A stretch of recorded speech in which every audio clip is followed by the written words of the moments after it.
जम्मै कुराहरूलाई कसरी एड्रेस गर्ने त आखिर त्यो दफावार बुदाहरूले नै एड्रेस गरेर यो लेख्दाखेरि चाहिँ यो सर्ट टर्म एड्रेस हुने हो, यो चाहिँ लङ टर्मको लागि हो भन्ने सोचका साथ आउनुपर्ने हुन्छ। किनभने मनमा नै राखेर त्यो व्यवहारमा उत्रिने होइन। त्यसैले यसलाई चाहिँ नि म छोटकरी यहाँहरूलाई पनि चाहिएको राय पनि सायद उठेका धेरै विवादित विषय र छलफल भएका विषयहरूमा चाहिँ हाम्रो के राय छ भन्ने चाहना पनि होला अलिकति बुझ्ने। त्यसैले धेरै सैद्धान्तिक कुरामा जानुभन्दा एक बुदाहरूमा चाहिँ मैले अलिकति राख्छु मेरो कुरा। अनि एउटा कमन इस्युको बारेमा लास्टमा भन्छु। कलेज भर्सस स्वास्थ्य संस्था, स्वास्थ्य प्रदायक र शिक्षण संस्थाको फरक हामीले भुल्यौँ, धेरैजनाले भुल्यौँ, जान्नुपर्नेले पनि भुल्यौँ, अब जान्न अलिकम्पर्ने पनि भुल्यौँ। त्यो बारेमा मैले सरले भनिसक्नुभयो, म अलिकति भन्छु। त्यसैले पहिलो कुरा चाहिँ म दफाबारै जान्छु, त्यसो गर्दाखेरि सजिलो हुन्छ। म सबै कुरा जान्न पर्दैन, यहाँलाई थाहा छ। अनि हामी आज छलफलमा उपस्थित भएको परिप्रेक्ष्य पनि थाहा छ र यो समयमा धेरै अप्ठ्यारा राम्रा नराम्रा घटनाक्रमहरू पनि घटे। यो सरकारले, पहिलाको सरकारले र यो सरकारले र अहिलेको सभासदज्यूहरू धेरैजना इन्भल्भ भएर केही हिसाबमा चाहिँ अन्डरस्ट्यान्डिङ, कोही रिटर्न कोही अनरिटर्न पनि गर्नुभएको छ। र म चाहिँ त्यो कुराहरूलाई पनि रियालिटी भनेर आत्मसात गर्दै अगाडि बढ्न चाहन्छु। किनभने त्यो रियालिटी नै होइन भने पनि यो बसाइ पनि हुँदैन थियो होला।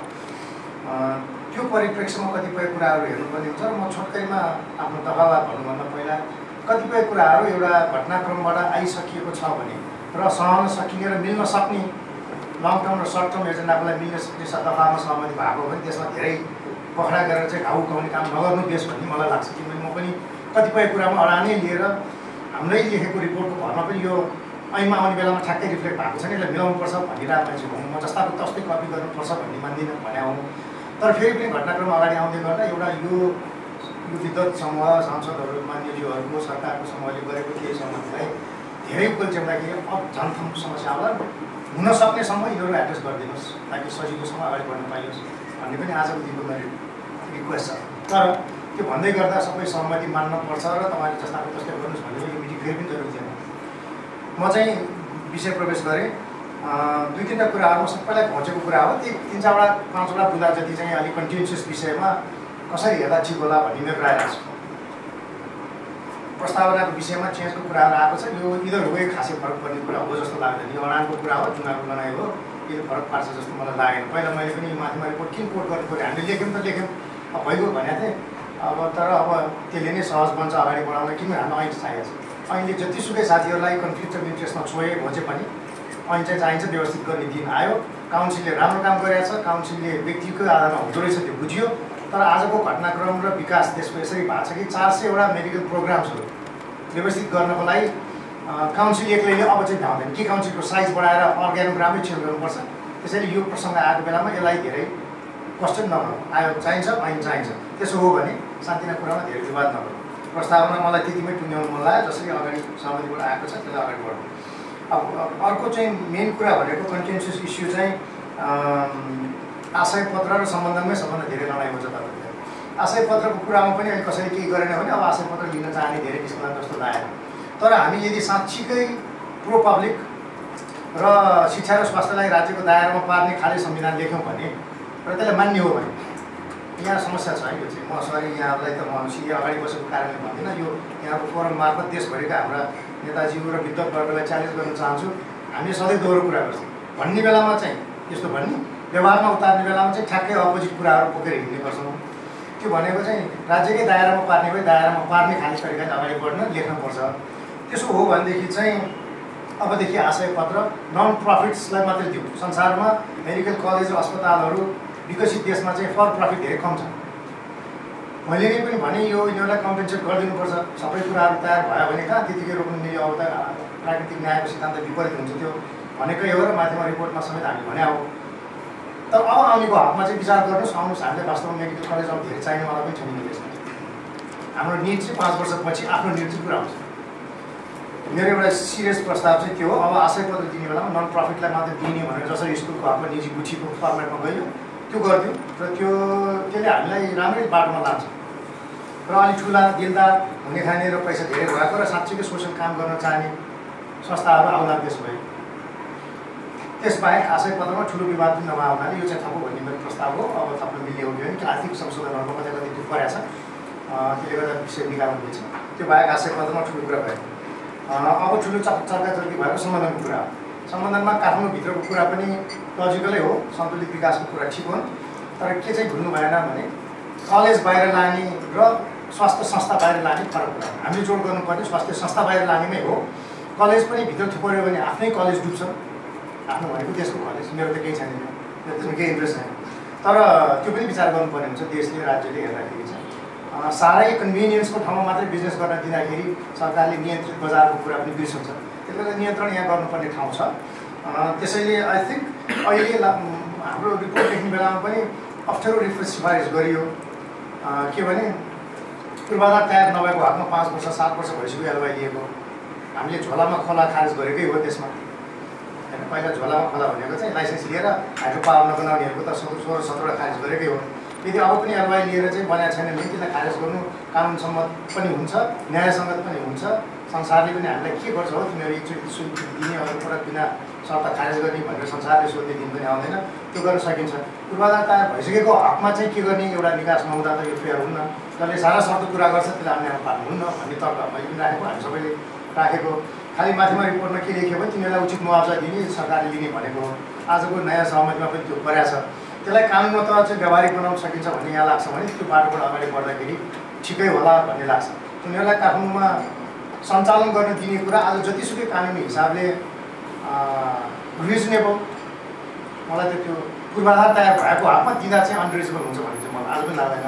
मलाई भन्दा पोलिटिकल्ली इन्करेक्ट होला, तर त्यो मेरो ब्रह्मले त्यही दिएछ। तर व्यावहारिक हिसाबमा यिनी कसरी पाएबल छ त्यो पनि बुझ्दा हुन्छ। मैले चाहिँ म को हो, म न पदमा छु न दिने निकायमा छु, तर मलाई थाहा छ यो देशभित्र धेरै वर्ष यो निकाय यो समाजसँग काम गरियो, त्यो व्यावहारिक हिसाबले छैन। त्यसैले व्यावहारिकमा सार तत्त्वमा त्यो जे लेख्दा पनि यहाँभित्र धेरै कलेज अब आउँदैनन्, त्यो हामीले बुझ्दा हुन्छ, आउनु गाह्रो पनि हुन्छ, ठिक पनि होइन। त्यसैले त्यो एउटा दुईवटा पूर्वाधार तयार गरिसकेका भएमा सायद एउटा होला आजको दिनमा छलफल गर्न सक्ने विषय। त्यसलाई यही रिपोर्टको आधारमै निकास निकाल्न कानुन तब्लिन्छ भन्ने निकाल्नु त्यसले सजिलो हुन्छ। त्यसको अर्थ आज सहमतिबाट आएको दफालाई कानुनमा कसरी चाहिँ लेख्न सकिन्छ त्यो तरिकाले अगाडि बढिदियो, यो पनि सकिन्छ। त्यसपछि हामीलाई एउटा दफाबाट चल्केचल्केबाट उम्कियो। बाहिरको हकमा आयोगले निर्णय गरेको मोजिम हुनेछ भन्ने आज सबैतिर मानिएको विषय छ। त्यो त्यही दफालाई अगाडि बढाइदियो यो चल्छ, किनभने आयोगलाई पनि केही काम दिनुपर्छ। सबैले आज के भन्ठान्नु भएको छ भने यो आयोग त अर्को लोकमान्य कोर्ट कम्प्युटर है, लोकमान्यले मैले के ठुलो सानो केही देखाएको छैन, तर यो बन्ने भयो भन्ने सबैलाई चिन्ता छ। त्यस्तो चाहिँ होइन। यो आयोगको उपाध्यक्षको जजमेन्टल अधिकार केही पनि छैन पहिला आयोग, तर त्यो आयोगलाई पनि ओभरअल नीति बनाउने र पोलिसी बनाउने लेख्ने ठाउँ दिनुपर्छ र त्यो गर्दा राम्रै हुन्छ। त्यो पनि मेरो विचारमा त्यसको निकास निस्कन्छ। आफ्नो बाहिरलाई हामीले चाहिँ प्रमोट गर्ने पनि भनेका छौँ, तर फेरि कानुन नत पनि ब्लकै गर्ने मान्छे दफा राखिदियो भने त्यो फेरि कन्ट्राडिक्टरी कानुन हुन्छ, त्यो नगर्नु। सो मेरो विचारमा सम्बोधनको बारेमा यही बाटोबाट चाहिँ जाँदा उपयुक्त होला। अब प्रवेश परीक्षा र मेरिटको हकमा चाहिँ राम्रै कुराहरू आएका छन्। पहिलाको ड्राफ्टमा पनि नेपाल सरकारले पेस गरेको ऐन प्रस्तावमा पनि र त्यसमा के सहमति भएको छ त्यसमा पनि केही आपत्तिजनक कुरा छैन। सेलेक्सन क्राइटेरियामा र यो 75%को छात्रवृत्तिमा मेरो चाहिँ अलिकति थप विचार छ, भिन्न होइन। हामीले चाहिँ देशको स्थिति इक्विटेबल के भन्छ यसलाई समतामूलक एजुकेसन बनाउने भए 75% हायर एजुकेसन त्यो पनि मेडिकलमा चाहिँ बढ्दा हुन्छ कि हुने खानेकाले पनि किन फ्रीमा पाउनु पऱ्यो, सक्नेले त तिरे हुन्छ नि भन्ने हामीले तर्क राखेको। अब विभिन्न कारणवश त्यो 75मै पुग्यो। अब त्यसमा विवाद गरेर बस्नु मलाई व्यक्तिगत हिसाबले मन छैन। के चाहिँ गरौँ त्यसो भयो भने त्यसलाई न्यायोचित बनाऊ। यो मेरिटको भरमा मात्रै 75% दिने चाहिँ नगरौँ। मेरिटलाई सोसियल र इकोनोमिक मेरिटको आधारमा चाहिँ छुट्टै क्राइटेरिया बनाऊ। मेरो अहिले नै बनाउने भए बनाऊ, भोलि गएर चाहिँ आयोगले गर्न सक्ला नसक्ला भन्नुहुन्छ भने 1 हप्ता टाइम दिउँ। कोही विज्ञले चाहिँ कस्तो क्राइटेरिया ट्रान्सपेरेन्ट बनाउन सकिन्छ, जस्तो पाटना एकाडेमीले बनाउँछ नि 8, 9, 10 साल सामुदायिक कलेजमा पढेकोले बाहेक छात्रवृत्तिमा एलिजिबलै हुँदैन, एउटा एक्जाम। तर त्यसले मात्रै पुग्छ जस्तो लाग्दैन। आजकल दुईतिर भर्ना हुने चलन चलेछ, प्राइभेटमा चाहिँ पढाउने, भर्ना चाहिँ सामुदायिकमा गरिरहने, त्यो पनि विकृति आउँछ। त्यसैले अरू पनि क्राइटेरियाहरू छन्, हामीलाई आइडिया छ। त्यो क्राइटेरिया थपेर यो 75% फ्री चाहिँ मेरिटकै भरमा चाहिँ धनीले पनि पाउने सिस्टम चाहिँ नहोस्। उनीहरूलाई आर्थिक र सामाजिक हिसाबमा पनि न्यायोचित हुने हिसाबको क्राइटेरिया थपेर अब यो भित्र चाहिँ अरूले प्रश्न उठाउनु भएको छ। म त्यो विवादमा चर्काएर ऐन लेख्ने प्रक्रियालाई लम्ब्याउन र कम्प्लिकेटेड बनाउन चाहिँ चाहन्न। तर डाक्टर मात्रै यो देशको लागि सेवा प्रदायक व्यक्तिहरू होइन, नर्सिङ हो, फार्मेसी हो, प्यारामेडिक हो, अरू पनि हो। उनीहरूको त्यत्तिकै माग छ। हाम्रो चाहिँ के नि त हामीले तिरेर पढिरहन् हामी भने उनीहरूको देशकै नागरिक हो। त्यो विषय कन्टेन्सियस छ। अप्ठ्यारो छ। आजलाई त्यो कुरामा जान थाल्यो भने देशले थाल्न पनि सक्दैन। त्यो कुरालाई आयोगले तोके बमोजिम हुने भनेर त्यो ब्रह्मबाट नहट्ने गरी त्यसलाई चाहिँ नजरमा राखिराख्नुपर्ने गरी अगाडि बढौँ एउटा व्यवहारिक बाटो भने त्यो होला भन्ने मलाई लाग्छ। खालि मैले अरू पनि छन् भन्ने कुरा हामी नबिर्सौँ भन्ने प्रयोजनलाई मैले त्यो भने। अब अर्को ठुलो प्रश्न चाहिँ अब यो फेरि कन्टेन्सियस बस्छ, यो फेरि विवादमा चाहिँ आउँछ। अस्तिको सहमतिमा पनि सिटिभिटीलाई पनि यो दायरामा ल्याउँ भनेर गरियो। हामीले एक हदसम्म चाहिँ धेरै छलफल गरेका थियौँ माथिमाको लेख्ने बेलामा पनि पछि पनि। सबै चिकित्सा शिक्षासँग सम्बन्धित तह र विधालाई चाहिँ साफै गर्ने हो भने चाहिँ ठुलै निकाय चाहिने हो। नर्सिङमा प्यारामेडिकमा असाध्य धेरै विकृति छन्। साँच्चै भन्ने भए मेडिकल कलेजभन्दा बढी विकृति त्यहाँ छन्।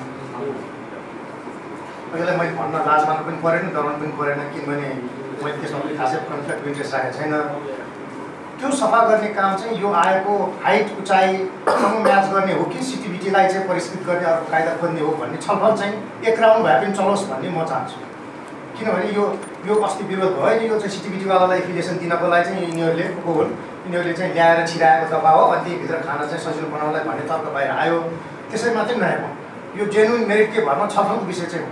एक जमानामा हामीले के छलफल गरेका थियौँ भने आयोगलाई चाहिँ ब्याचलर लेभल चाहिँ अपको लेभलमा राखियो भने यसको काम अलिकति सफल पनि हुन्छ, रिजल्ट पनि आउँछ र सम्हाल्न सकिने पनि बन्छ कि कमसेकम मेरो तर्क चाहिँ त्यो दृष्टिकोणले मात्रै हो। सिटिभिटीलाई कसरी चलाउने भन्ने कुरासँग जोडिएको छैन। त्यसले म यो छलफल चाहिँ एक राउन्ड चलोस् भन्ने चाहन्छु। अफकोर्स आज फेरि अस्तिको चाहिँ केसी समितिको सहमतिमा त्यो पनि दफा छिरेर आएको छ। अहिले राख्यो भने पनि सम्हाल्न सक्दा नराम्रो त हुँदैन, राम्रै हुने हो त्यसको लागि।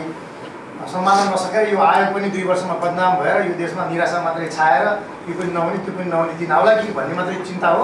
त्यो भित्रको एफिलिएसनहरूलाई लुज गराउने आशयले पटक्कै होइन। त्यहाँभित्र पनि कडाइ गर्नुपर्छ भने बरु संसदले अरू कुराहरू के ल्याउनुपर्छ ल्याओस्। यसलाई छलफल एकचोटि गरौँ, पोजिटिभ नोट। यसलाई विवाद गरिकन धेरै लम्बिन्छ भने पनि चुप्लाएर अगाडि जान म चाहिँ तयार, तर छलफल चलोस्। अब अर्को कुरा चाहिँ एउटा चाहिँ भनौँ मैले यो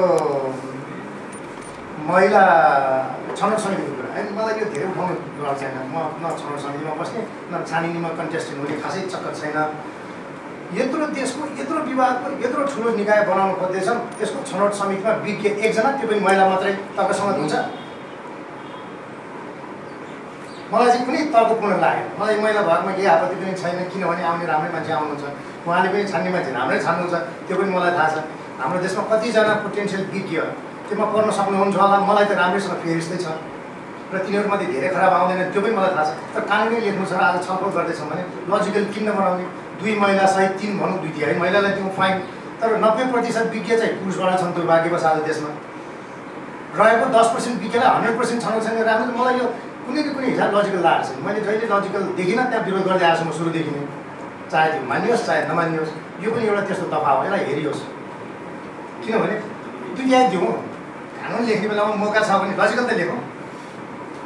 फेरि यसले भन्दा महिलाहरूलाई चाहिँ मैले 2 तिहाई मान्नु तयार छु म चाहिँ। 1 तिहाई चाहिँ संविधानले ग्यारेन्टी गरेकै हो, 2 तिहाई पुऱ्याउ त्यो पनि ठिकै छ, लजिकल गरौँ भने। अच्छा, अनि अर्को एउटा कुरा चाहिँ प्रत्येक प्रदेशमा एक-एकवटा कलेज सरकारले खोलेको छ भन्ने अहिले लेखेको छ। प्रत्येक प्रदेशमा 1 कलेज भनेर कलेज र प्रतिष्ठान छुट्याउनु पर्यो। सरकारले प्रतिष्ठान स्थापना गर्छ, कलेजहरू विश्वविद्यालयले गर्छ।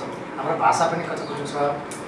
तर म एउटा विनम्र अनुरोध के गर्छु भने अब यो स्वायत्त प्रतिष्ठान थप्ने काम बन्द गरौँ।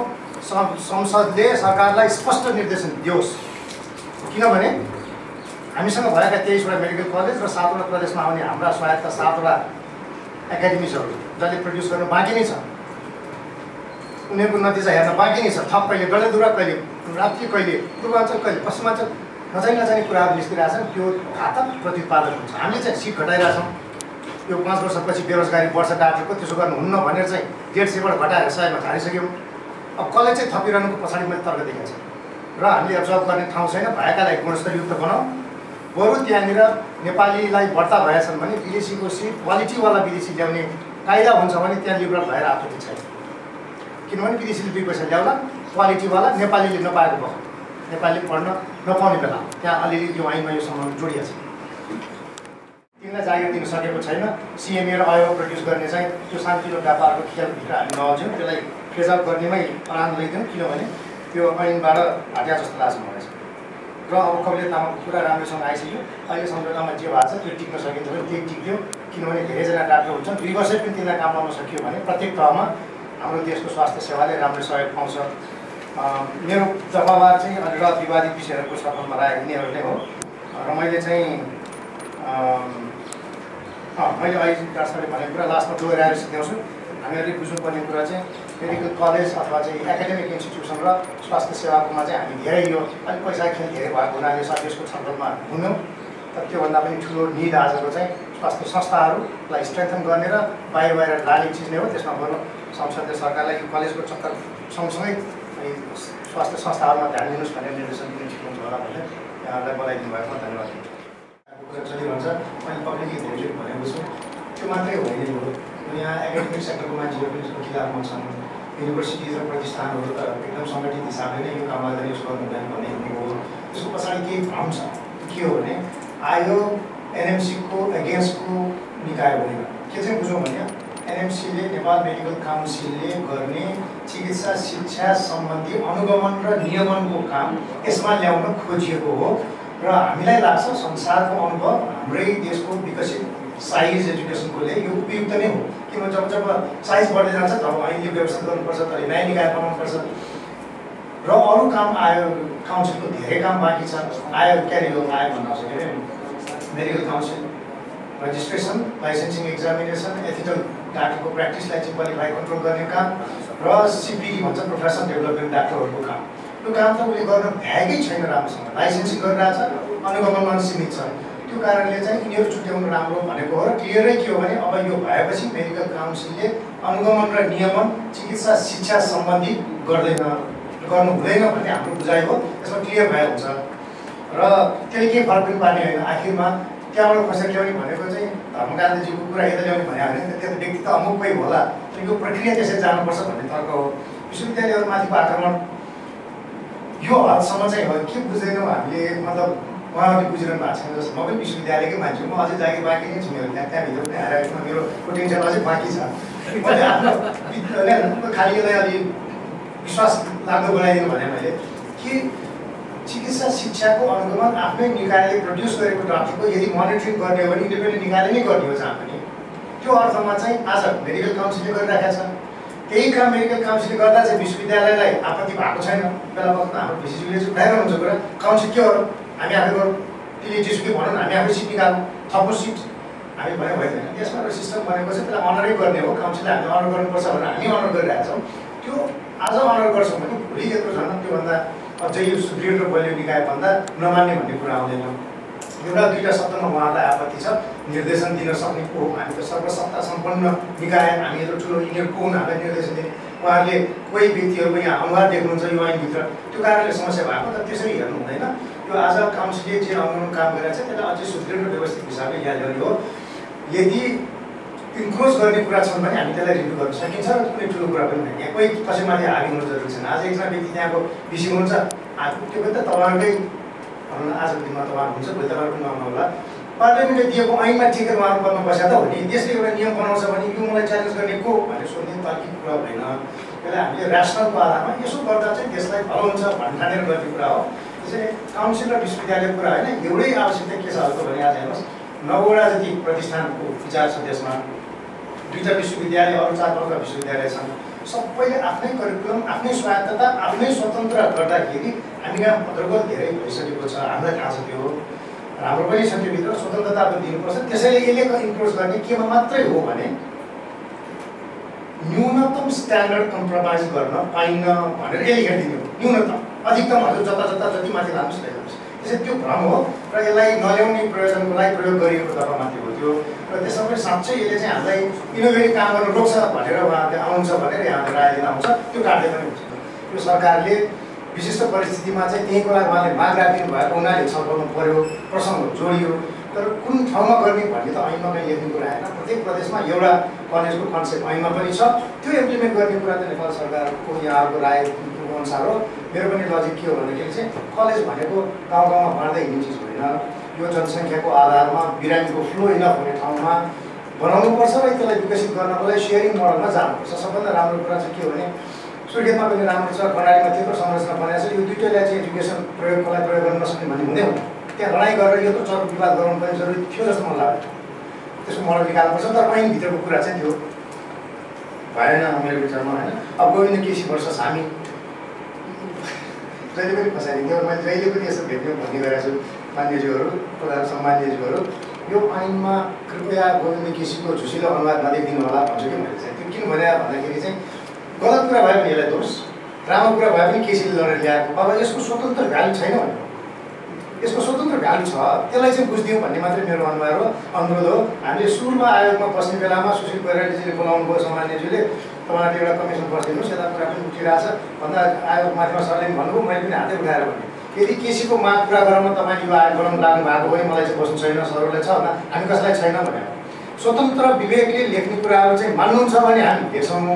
अब त्यो भित्र विवेक पुगेन होला, हामी त्यो मान्न तयार छौँ। आज छलफलमा बसेको त्यसैले हो, कतिपय कुराहरू करेक्सन पनि भइसक्यो, तर यो चाहिँ सिनोनिम विथ केसी भनेर लियो भने हामी गलत बाटोमा जान्छौँ। यो स्वतन्त्र विवेकले आएको, कति विवेक पुगेन, कति दिन परिवर्तन भए, त्यसलाई परिमार्जित गर्दैछौँ। सरले पनि भन्नुभयो यसरी हेरौँ, यसरी केसी गर्छ, केसीले अरू पनि माग जोड दिनुहुन्छ अनि हामीलाई अप्ठ्यारो पर्छ, हुँदैन भने मागको जोड दिनुहुन्छ भने हामीलाई अप्ठ्यारो पर्छ। त्यसैले यसलाई त्यसरी बुझौँ भन्ने मेरो भनाइ।